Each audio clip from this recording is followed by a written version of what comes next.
10, 9, 8, 7, 6, 5, 4, 3, 2,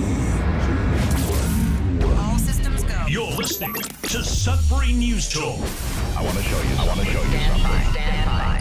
On the morning shift. Anything Could happen. Sudbury News Talk on the morning shift.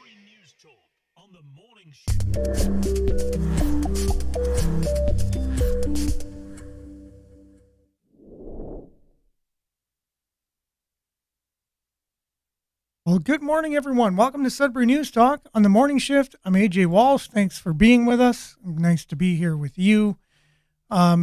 Interesting morning, getting ready. There's always something. So this morning it was nothing new, although there is something new every morning. Nothing new means there's something new every morning that happens. And so this morning, out of our 4 laptops and iPad and mixer, 3 mixers and things, one particular problem that's never happened before happened. And so, so that's the way it goes. Anyways, so I apologize for all those who join us each and every day. That's the way we begin the show, is that anything can happen, and it's true. But anyways, we got off to a little bit of a late start, and that's it. But we are here, and you are here as well. So thank you for being with us. Make sure to like, share, subscribe, all of that stuff to help support and to share this show, because basically this is your show, and it's community conversation that we're facilitating each and every morning while we're live on CKLU 96.7 FM here in Greater Sudbury. That's the local campus and community radio station. And so if you were listening to the radio, you would have noticed a little bit of dead air beforehand. But if you would have saw what I was doing on this end, you would have been like, wow, that's a miracle. It's even on, for one thing. But thanks for sticking in there, sticking with us. And so you can listen to CKLU anywhere, anytime. If you go to cklu.ca, you click on the Radio Player Canada app logo. You can listen to it streaming on their player. But if you want to download that app, you can listen to us anytime, anywhere on your favorite device. And if you want to even help support the show, you could either give of your time or of your substance. So your time, meaning you can email the GM, Rob, at gm@cklu.ca and pitch an idea. Maybe you have a certain, talent, or you have knowledge in something that not too many other people do, and it would make for a great radio show. And you just put on a camera.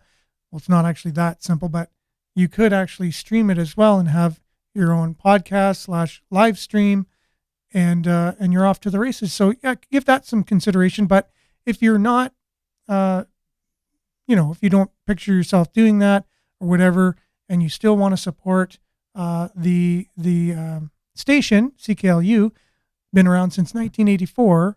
It's Sudbury's only campus and community radio station, trying to keep the airwaves on and keep the lights on and keep everything going.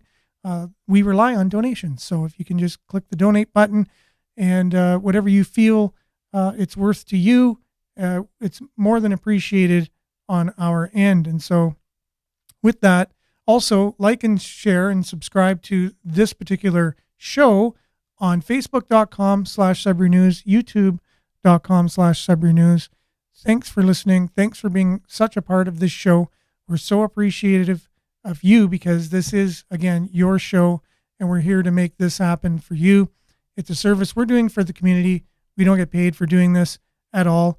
There's no real benefits other than learning how to use this equipment, learning how to, to speak on the fly and deliver the news. And that's what we want to do, because I find is doing this. You're reading the news every day, which we have some really great news outlets: CTV Northern Ontario, CTV Sudbury. You have Sudbury.com. You have Sudbury Star. And those are the English, the main English news outlets that we have here. Le Voyageur is the French one. And so I myself don't speak French, but they're also a good news source as well that's out there. But we try and take the news of the day. And good morning, Julia. Thanks for being with us. And decipher it, unpack it. And I find that as I'm even reading it, I'm like, if we didn't have this opportunity to just unpack it and talk about it, and you're just reading it, you're going to get very disgruntled very quickly because, I don't know if you're like me, even if you like reading, you're just bombarded. And because there are many news sources, you kind of just pick one and you go to it and you just consume that. And now you're in danger of, if a particular news source has a particular political leaning and you're susceptible to that political leaning just by going to that one news source all the time. And I'm thinking of one in particular that people say they listen to all the time because it's pretty much the only news talk radio station that's out there. And both official languages have their own, and you know which one that is. If you're driving and you want talk radio and you want to hear some news, you know where the only place is to go. And unfortunately, when that's the case and you only have one place to go, you only have one point of view. Now, I don't know. Do you consider that good enough? Is that fine to have one point of view? I don't know. I myself don't think that it is. I think you need many points of view in order to. It's like when you tackle a problem and you're trying to do it, and someone comes along and goes, did you think of doing that? Did you think of trying it that way? And you're like, well, you know what? I never thought of that before. Have you ever once in your life experienced that? Even once? So if you have once, then have you twice? Have you 3 times? Have you thousands of times? And if that's the case, and we're just having one perspective all the time being told to us, we're in danger of just doing one thing one way all the time and not maybe realizing that there's more than one way to do something, and maybe not the best way. This is an example. It was told to me last week by a good friend of mine. He said there was a lady one time and she was making a roast, and she would always cut off the ends of the roast. And so this was the mother of a new couple. And so the daughter-in-law was wondering, she was wondering this recipe, like, how do I learn this recipe that you make this roast? It's really good. And I'm wondering why you cut off the ends. And the mother-in-law says, you know what? I don't know. I just cut the ends off. It's because I seen my mother do it. Just that's interesting. I'm going to call my mother and ask her why she cuts the ends of the roast off when she makes her roasts. Because I don't know. I just do it because I was just shown that. Anyways, they call the grandma, and she says, you know what? I don't even know why. I just saw my mother doing it. She cuts the ends off the roast. Well, turns out somebody in the family found out the reason why that she cuts off the ends of the roasts. And it was because at the time, the great-grandmother didn't have a pan big enough for the roast. And so she had to cut off the ends of the roast. And so for generations after that, the great-grandmother showed the grandmother, who showed the mother, who was now about to show the daughter-in-law how to make this roast, this family, tradition. Probably tasted delicious, but the idea of cutting off the ends had nothing to do with cooking the roast. It had to do with the fact that 100 years ago or so, there wasn't a pan big enough for the roast. And so if you look at that as a kind of a, something that we could look at as a lesson for us in our lives, it really does hit home with a lot of things, why we do certain things the way we do them. Are we even questioning, or do we understand why? And so I was taught by a teacher early on in my life, greatest teacher ever. I'd compare this teacher beside anyone's favorite teacher, greatest teacher, and would stand up to them 100%. But anyways, taught us about journalism in grade 5 and grade 7. I was lucky enough to have him twice, and taught us to how to look at journalism and think about and ask questions and see if the journalists ask the right questions. And if not, we would ask them of ourselves and think inquisitively. And he taught us about the 5 W's and H of good reporting, the who, when, why, where, what, how of good reporting, basically. And so that stuck in my mind all my life. And this is an opportunity here for us to have a conversation where we can look at the news that way. And sure, it's local news. And sometimes it's not. Sometimes we talk about larger issues because it does affect us locally as well. And so we do want to talk about local issues.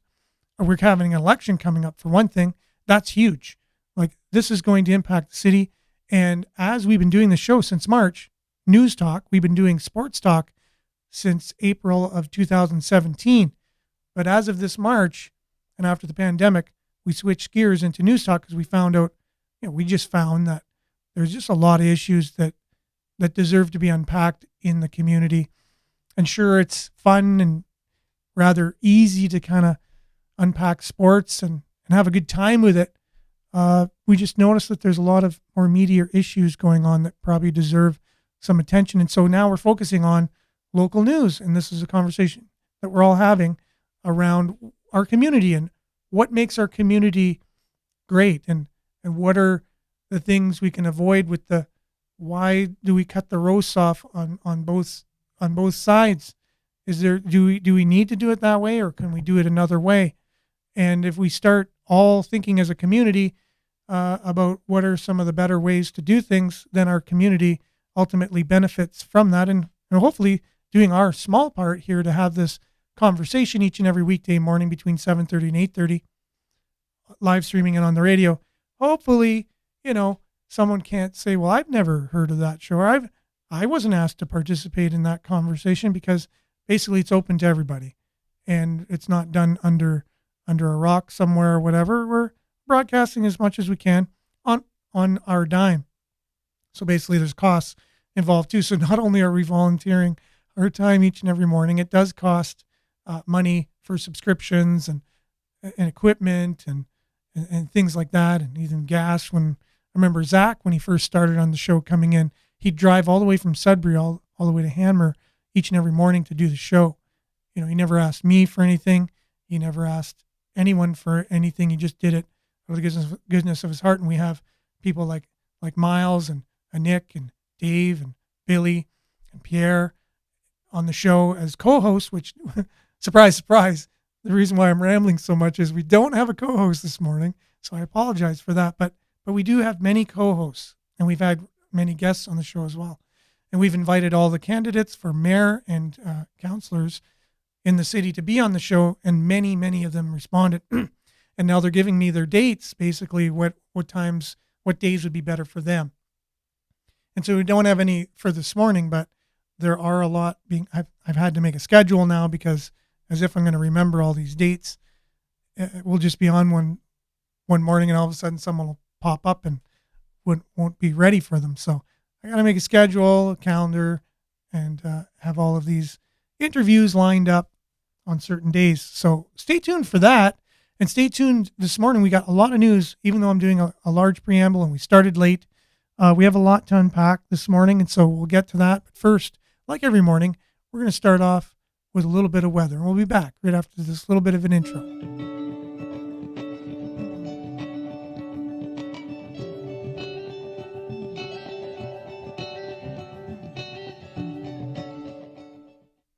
Yes, and if you've been outside or you look out the window this morning, you've noticed that it's very, very, very wet. We had a lot of rain last night, and it will continue being wet for the foreseeable future, if I can get the word out.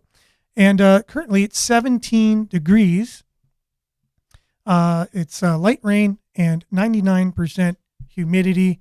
Along with the rain, obviously you're going to have the humidity, right? So today it'll be cloudy all day, 40% chance of showers this morning and early this afternoon. A risk of a thunderstorm this morning. I'm just going to move my mic over a little bit so I can get kind of centered. A risk of thunderstorm this morning. Fog patches dissipating and the wind becoming 20 kilometers late this morning, but high of 20. I don't know if you felt the difference yesterday in the temperature. We had a couple of cool days, even a frost, which my garden was not happy with. Had a frost, last week. And then, yesterday was just so muggy and warm, even though it wasn't sunny per se. But anyways, today, high of 20. It'll feel like 25 with the humidex. The UV index, though, will be 3 or moderate. And then tonight, cloudy. Fog patches developing this evening. Wind becoming northwest, 20 kilometers, becoming light this evening. The low of 12, so it'll be still not all that cool this morning. Low of 12. Tuesday, mainly cloudy, clearing. Early in the afternoon, fog patches dissipating. Near noon, high of 22. Humidex, 26. And the UV index will be 5 or moderate. And then the long-range forecast, as we talked about tomorrow, the mix of sun and cloud, high of 22. Wednesday, 60% chance of showers. High of 18. Thursday will be chance of showers, 30%. High of 10, so dipping down a little bit cooler as of Thursday, and then much of the same, only a high of 14 on Friday, mix of sun and cloud. And as we can say after that, it's anybody's guess, but they're predicting cloudy, high of 15 on Saturday, and 60% chance of showers on Sunday, but we'll have to see how that goes. Just like any time predicting the weather is basically, you can just take a dart on a dartboard. This is the way the satellite's been looking overnight and this morning, just for a bird's eye view of Sudbury and Northern Ontario. There's a lot of clouds and a lot of precipitation potentially happening this week. So we'll be back with the headlines. We'll unpack a few interesting stories and get your comments all coming up right after this.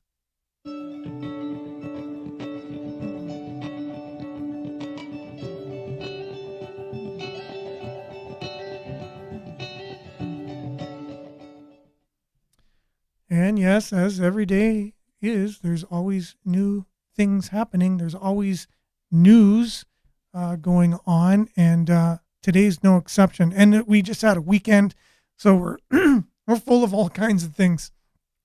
And my wife would also agree with that I'm full of all kinds of things. But anyways, a little bit of a joke.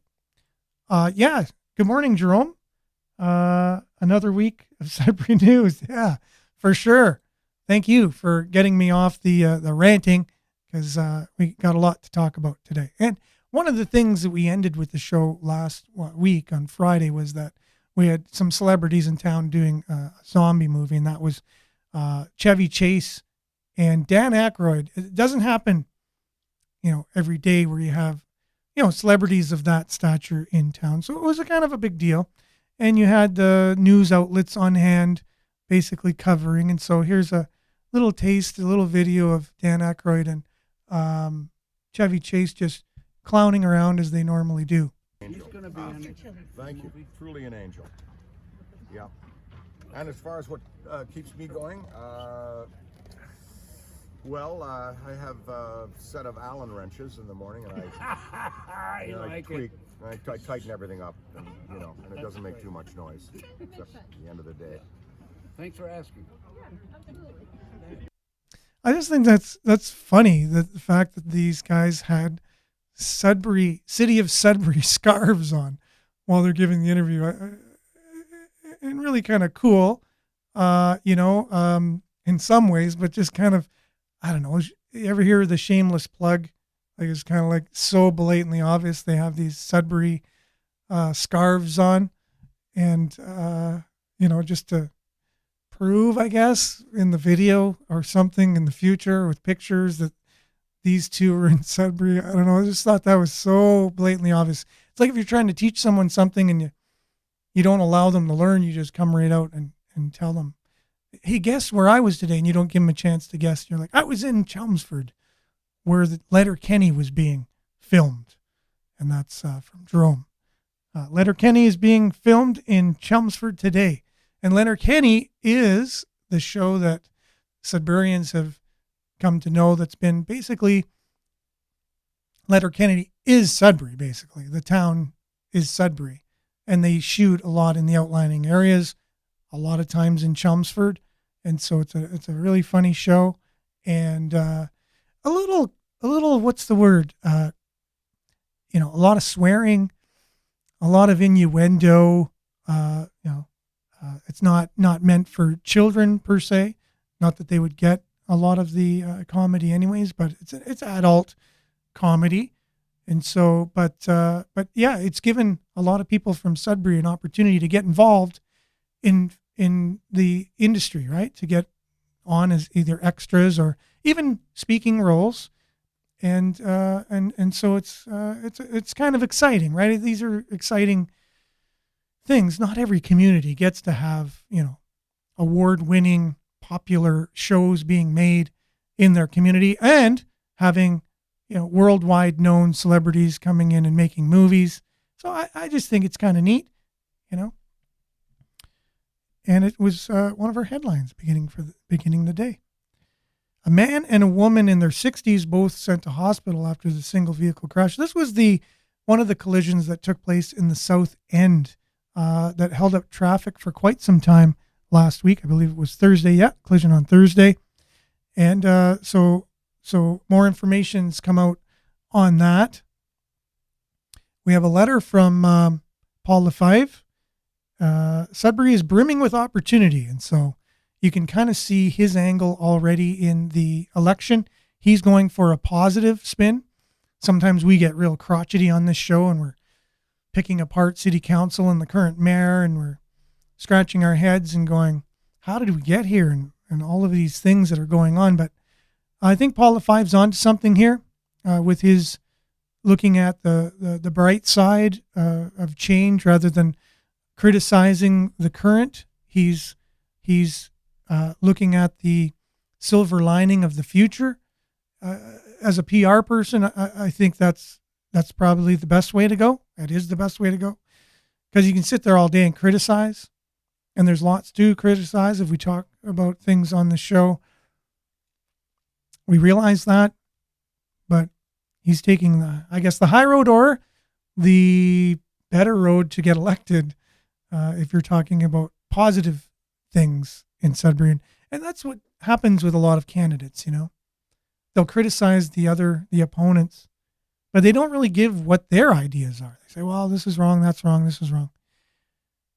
Or they say they're going to do things, but they leave it very general and they don't give specifics. So kudos to any candidate who can come out and say, Sudbury needs some positive infusion, and these are the things that I'm going to do in order to infuse positivity into the city. We're supposed to be Canada's happiest city, right? That was a couple of years ago. Some kind of survey or some kind of report came out that Sudbury was Canada's happiest city. I don't know what they based that on, and I think a lot of people were scratching their heads there too. And I think a lot of us are happy.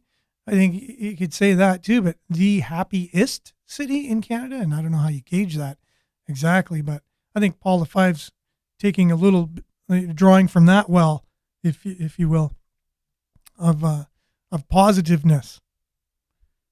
So he says he truly believes that as a council and a community, have it within our power to take full advantage of the opportunities ahead. But it will be hard work, and it will mean we make hard choices based on fiscal realities and the need to invest to grow. And that's from mayoral candidate, former MP, Liberal of Sudbury, Paul Lefebvre.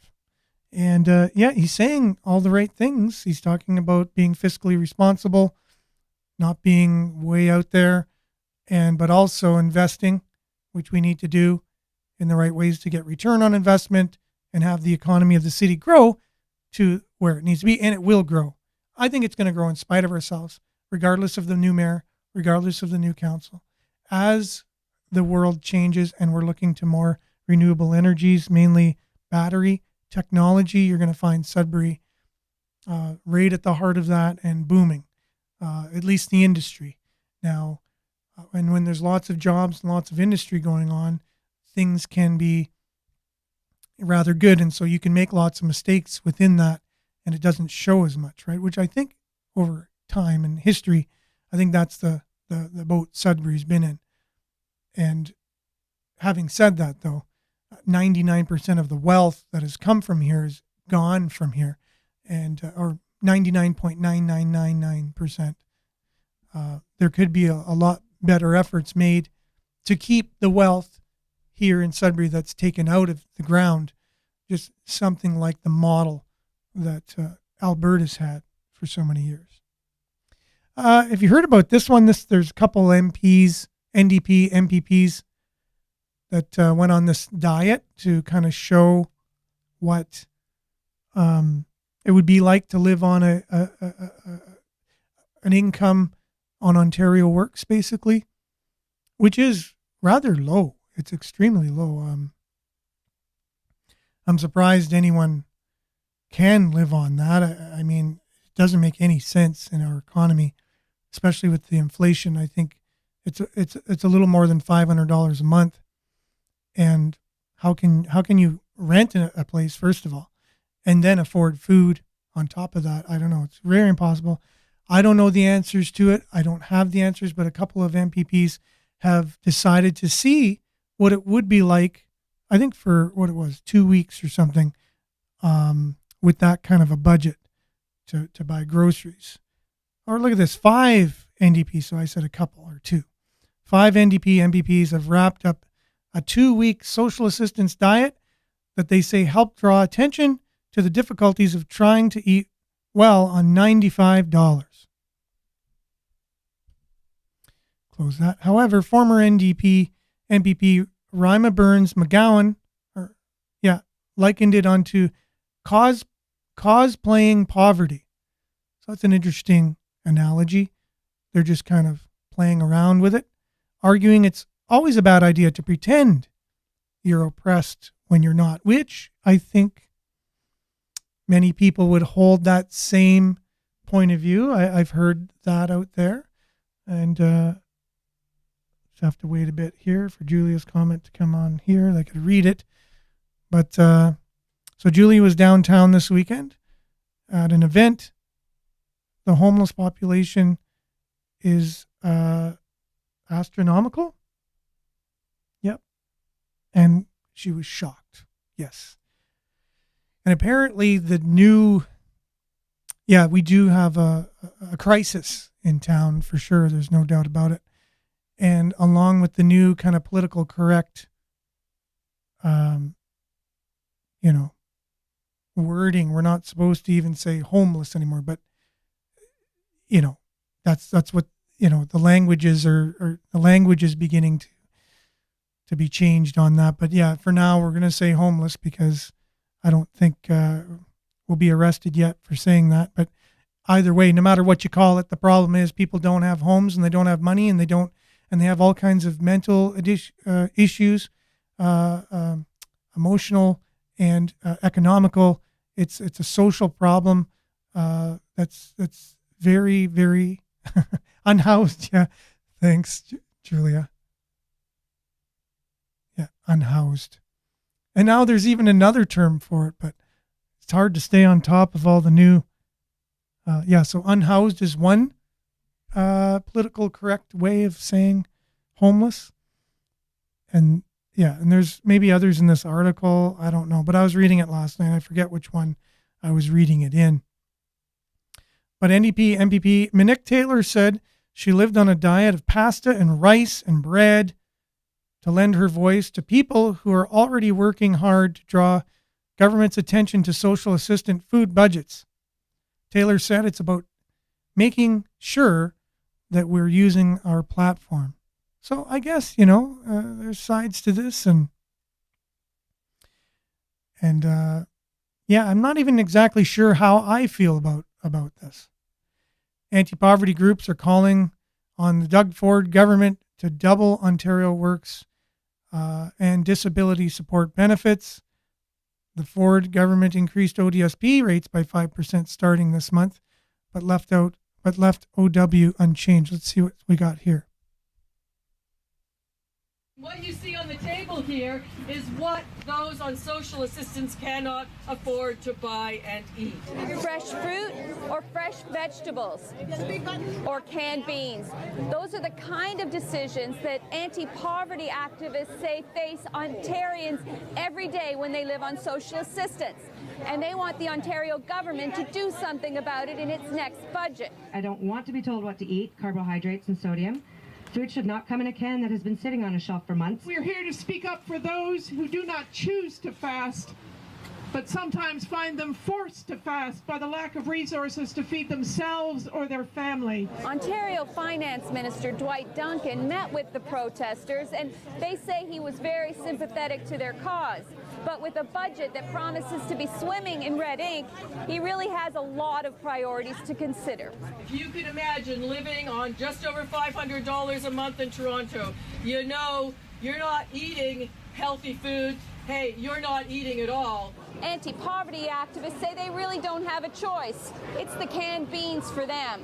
And they're asking the Ontario government to do something about that in their next budget. For the Toronto Sun, I'm Antonella Artuso. Yeah, so there you have it. It's a huge issue going on, and there are some politicians. I can't criticize what they've done. I think I might have wanted to try a similar thing, myself, just to not to downplay someone's plight or whatever, but just to see, how it could be instead of judging people, just to, so anyways, it'd be an exercise. I don't know if I'd go out and publicize it, but these particular politicians are in that arena to be able to do that, to draw attention to it. So typically left, learning response, just give away money aimlessly. Well, that is true. And again, it's who has the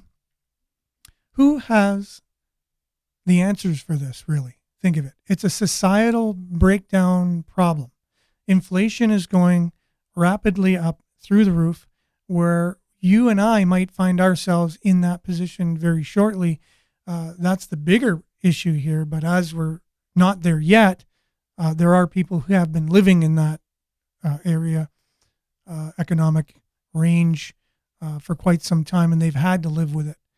And so, what are the answers? I know, there's certain solutions I've seen from, there's organizations out there that, will help you to volunteer at, let's say, a farm or a ranch or a canning place.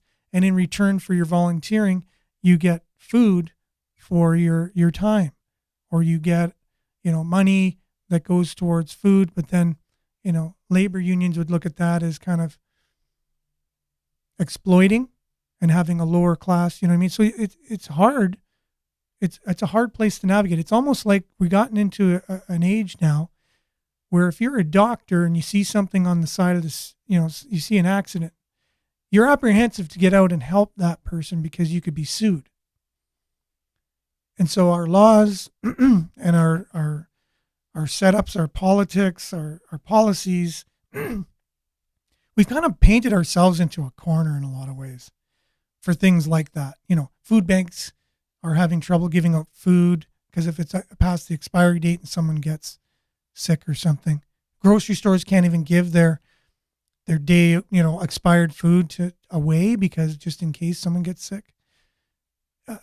Again, like where have we come in our society? Like these are all huge issues we're grappling with. I don't have all the answers for it, but that's where we are.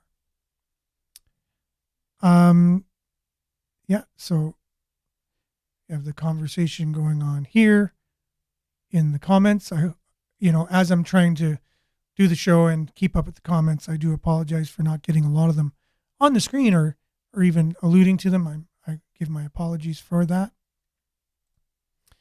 So it's not easy. I'm sure we all agree to be on a fixed budget and have to, first of all, eat, but then second of all, eat healthy. Like many of us who have the means and try to eat healthy, it's almost impossible to do that, right? So many comments coming through here. Keep the comments coming. Unfortunately, I'm not going to be able to address many of them, but I'm doing my best to get them up so that all y'all can continue the conversation. It is a huge conversation. It's one that's going to need something. It's going to need real solutions. Now, here's one that a lot of people are talking about here in Sudbury is the whole Sudbury Wolves, Dario Zulich story that they have the new board that they put in there, the new Jumbotron. Here's an example of it there. Here's a picture of it. It's like the best Jumbotron in the CHL, basically, is what it is. The best Jumbotron in the CHL. In the oldest arena in the CHL. So there's a bit of a, it's a polarizing kind of a thing. You got this great, amazing Jumbotron in the arena, and you have an old arena around it, basically not even up to specs for code and all. Well, it has to be in order. They wouldn't let people in, but codes for like artists coming in to do shows and things like that. You'll see more shows going on in Sault Ste. Marie than you will in Sudbury due to the fact that our arena doesn't meet a lot of the safety standards for a lot of the artists and, setting up the equipment and things like that. So, but we do have a new Jumbotron. It is amazing. And we have a new sound system to go with it. So if you ever been to a game and you hear the announcer come up to the mic and you can't hear a word they're saying, and the music is on and you're very annoyed because it's loud and you can't even, it's just noise.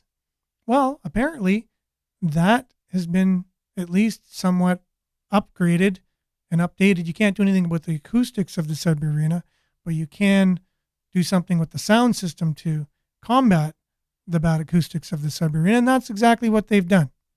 So if you're going to get out, you're going to hear the games will be broadcast live here on CKLU. We are the Wolves official radio broadcaster of Wolves games, and you'll be able to see them, a lot of games live on Eastlink TV. But now when you're at the game, it'll be more of an experience, right? There'll be more of a reason to go to the game rather than sit back. If you have to, you listen to it here, watch it on Eastlink, but going to the game will be more of an experience. You'll be able to see replays. Before, you couldn't even see the Jumbotron. You'd be at an angle and you couldn't see it. It wasn't in HD. It was terrible.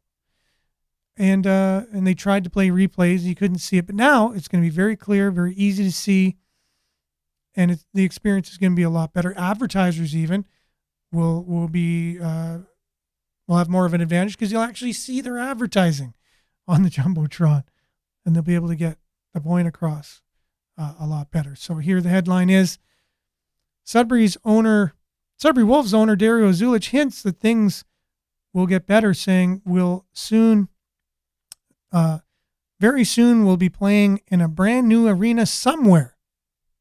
And we're going to get to a video of him actually saying that. And there's a lot of comments here, but here you have, that's the headline from Sudbury.com. Headline from Sudbury Star is, I just wanted to give them a taste of what something new could be. I just wanted to give them a taste of what something new could be. Again, you're hearing a bit of a slant in his language there, right? Sudbury Wolves owner unveils high-tech video board for fans ahead of the OHL season. So now there's tons of comments to do with this, and I'm maybe going to get to a couple of them. This somewhere arena is probably not in Greater Sudbury area. So we're starting to speculate, right? Yeah, as long as you pay for it and not the taxpayers.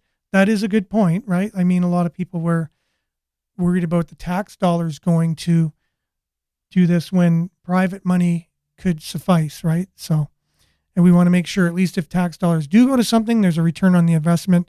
Nothing wrong with that at all. I think as long as you're getting a return on the investment. We are building a new library and art center downtown that doesn't have any return on investment. It's a socially pat on the back, socially, for the environment. It's like virtue signaling. Is that the term we're using? When you virtue signal to other communities, look, we have a net zero building.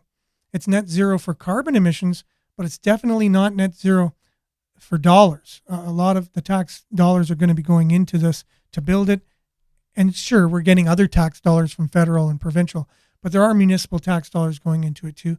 And the day-to-day operations of it, sure, you're not going to be paying for a lot of electricity because there's going to be a lot of solar and a lot of geothermal, I think is what it is. But anyways, I don't know how they're going to get to the net zero exactly, but a lot of dollars we're going to be in the negative with this building. There's no return on investment. So tax dollars going in, but nothing coming back. Back to square one. If it was built before Katarina, we'll be done looking at North Bay move faster. North Bay moves faster than Sudbury. Yeah, that is true. Some people, when they leave comments, the grammar isn't the greatest, and then just reading it on the fly really doesn't translate all that well. Don't forget Vic Fideli is also a member of Parliament for North Bay, and his government is majority. He gets things done for his riding, not ours. Well, I guess there are some points to that, but I don't think it's all in all exactly right. I think that's what a vote for Paul V is going to mean for Greater Sudbury, is the fact that he was part of Trudeau's government and has that connection, the federal connection, let's say.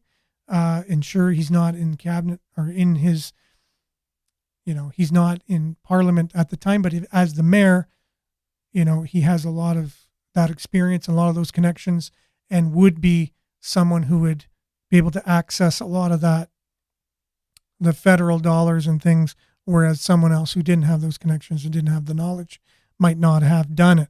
Whether or not I agree with Paul V or anyone else for mayor, I don't know enough about them yet to really know who I'm going to vote for. That would be an advantage to voting for Paul V, for sure. So yeah, let's get to this video of Dario Zulich talking about, the idea of, and then just let's pay attention to his body language and, what he says here. It's kind of interesting. It's not time quite yet, but hockey season is just around the corner, and the Sudbury Wolves are already celebrating the upcoming season. Last night, the Sudbury Wolves invited season ticket holders and billet families to the unveiling of the new video board. According to the organization, the board is the best anywhere in the CHL, but it was owner Dario Zulich's comments that left some talking. And so this is an old facility, and so I just wanted to give Sudbury something new, especially as we finish our last few years of our lease, right? So I want Sudbury to come out, enjoy the barn, and relish and remember, because we're not going to be here forever. I can tell you that soon we'll be playing in a brand new arena somewhere. When asked whether somewhere meant Sudbury, Zulich wouldn't elaborate. His comments come just days after City Council formally ended its involvement in the Kingsway Entertainment District. Yeah, so let's see if I got this. Oh no, that wasn't the one I was. Where is this thing? It's not. Yeah, those weren't the sounds. Let's see, where is this sound I was looking for? That was it. Whatever. Yeah, me and technology, Anyway, so yeah, I guess some of it's laughable. I guess you could clap at some of it. The fact that we're going to get a new arena either here or what? Does it mean he's going to move the team? I do know that he's possibly received other offers from other cities, because there are other cities wanting OHL teams. So don't think he's not getting calls from people, and I'm sure they would have no problem building a new arena for the economic benefit of having an OHL team in their community. So this is and will be a huge, huge topic. Well, I'm glad you saw the humor in that. Anyway, so stay tuned. Now I got the right one. So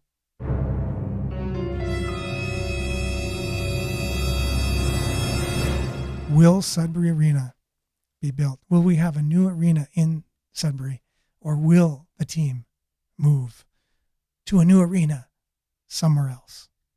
Stay tuned for that. Keep on trucking, Dario. This is a comment on that story. You have a great team. Sudbury needs to get its act together. Too many old fogies in city council. and one too many fringe groups. I'm behind you all the way. So I think that's the sentiment of a lot of us. Is just we want to see something positive going ahead. We don't want to lose our team. I'm sure a lot of us. Some people who don't like sports or couldn't care less. Again, right? Like it's not really that important to them. But I think to the overall community, that place to gather, the place to rally around, it's huge. It's historical. It's you don't want to have an OHL team. It's its 50th anniversary too this year. It's pretty historical year for the Sudbury Wolves, and to be talking about the idea that the team could possibly be leaving, it just shows how did the city let this get to this stage, to this point. It's pretty crazy. I don't have the answers for it. I don't know. I'm not part of council. I wasn't part of any of these decisions being made. Heck, I'll even admit it. I don't even think I voted last time. I know we talked a lot about it on the show at the time, but I didn't even get out and vote because I was one of those people who were like, not going to make a difference anyways.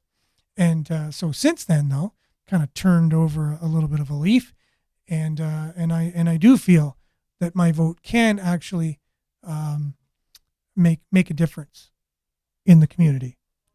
So, anyways, that's going to continue to go on, and we're going to be unpacking it as the story of the Sudbury Wolves and the new arena continues. The saga continues. Don't have a new arena. We spent millions and millions of dollars, but still no new arena. But we do have a new library coming. But I found this interesting. You ever hear the idea that on full moons that the ER is fuller? Like there's more people going to the ER on a full moon, and no one really understands why that is or what happens. The Sudbury police reported that on Saturday night, they received 100 calls on the evening on Saturday night. So pretty incredible. They received hundreds. That 100 calls were received. There you go. A lot of calls coming in on that night. Was it a full moon? I don't even know. I have to go back and check. But the time is far spent, ladies and gents, just because of the getting off to a bit of a late start. Thanks for making it through the show with me. Doing it solo. It's a little bit more of a challenge. And but anyways, we did it. We got through most of it. For other stories, just make sure to keep checking into our Facebook page. We do share local-centric stories about Sudbury. We kind of filter through all the other stuff and just share things that are important to Sudbury. And then we do our best to unpack each story each and every weekday morning between 7:30 and 8:30. Make sure, please, to share the video, like the page, subscribe to the YouTube channel. We really appreciate all of your input. This is your show. We're basically facilitating a community conversation each and every day on CKLU 96.7 FM, on Facebook Live, facebook.com/Sudbury News, youtube.com/Sudbury News. So speaking of CKLU on the radio, we're now going to keep on with the programming of the day. We're done here on Facebook Live and YouTube Live, but CKLU is now going to feature a show that I'm the national coordinator of, and that's Earshot Daily. So have a listen to that. It's best artists, indie artists from across Canada and around the world. So, and I think today's the show I'm hosting as well. So stay tuned for that on CKLU. And thank you, Miles, for being part of the conversation. And thanks everyone for being here. We'll see you same time, same place with Nick Gervais joining us tomorrow on Sudbury News Talk. Have a great one, everyone, and ciao.